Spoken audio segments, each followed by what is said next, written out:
చంద్రబాబు నాయుడు గారు నిజంగా కొన్ని చేశాడు, దేనికి మనం ఒప్పుకోవాల్సిందే కదా. కొన్ని అయితే చేసినాడు, దేనికి మనం చెప్పాలి. చెప్పకపోతే అది కూడా తప్పైపోతుంది కదా.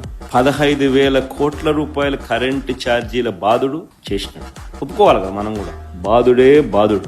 గవర్నమెంట్ స్కూళ్లను కాలేజీలను చంపేసి తద్వారా ప్రైవేట్ స్కూళ్ళు ప్రైవేట్ కాలేజీల్లో ఫీజులు పెంచి ఆ బాధుడే బాధుడు. అది కూడా చేసినాడు, ఒప్పుకోవాలి మనం. దానికి చేసినట్టు ఒప్పుకోవాలి కదా. అన్ని పన్నులు పెంచడం వల్ల ఇంటి అద్దెల బాధుడే బాధుడు. ఇది కూడా ఒప్పుకోవాలి, చేసినాడు కదా. హెరిటేజ్ కోసం అమూల్ను చంపేసి పాల రేట్ల బాధుడే బాధుడు. ఇది కూడా ఒప్పుకోవాలి, చేసినాడు కదా. ఇది కూడా ఇంటింటికి రేషన్ అందించే వాహనాలు తీసేశాడు. ఆ రేషన్ ద్వారా అందించే పప్పులు లాంటివి ఆపేయడం వల్ల పప్పుల ధరలు బాధుడే బాధుడు. అది కూడా ఒప్పుకోవాలి. ఈ సంవత్సర కాలంలో ఏకంగా ఈయన తీసేసిన ఉద్యోగాలు ఎన్నో తెలుసా? 3 లక్షల పైచులకు ఉద్యోగాలు తీసేశాడు. కొత్త ఉద్యోగాలు ఇవ్వడం కదా దేవుడు ఎరుగు. ఉన్న ఉద్యోగాలు దాదాపుగా 3 లక్షల పైచులకు ఉద్యోగాలు పోయాయి. 2,60,000 వాలంటీర్ల ఉద్యోగాలు హుష్కాకి.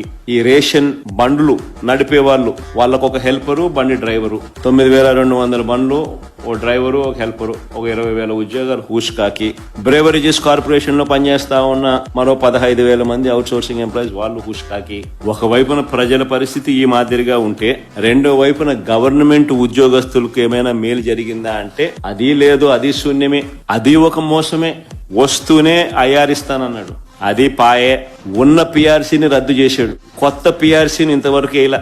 కొత్తది త్వరగా వేస్తే త్వరగా ఉద్యోగస్తుల జీతాలు పెంచాల్సి వస్తుంది అని చెప్పి వాళ్ళని అట్టా పొడిచా.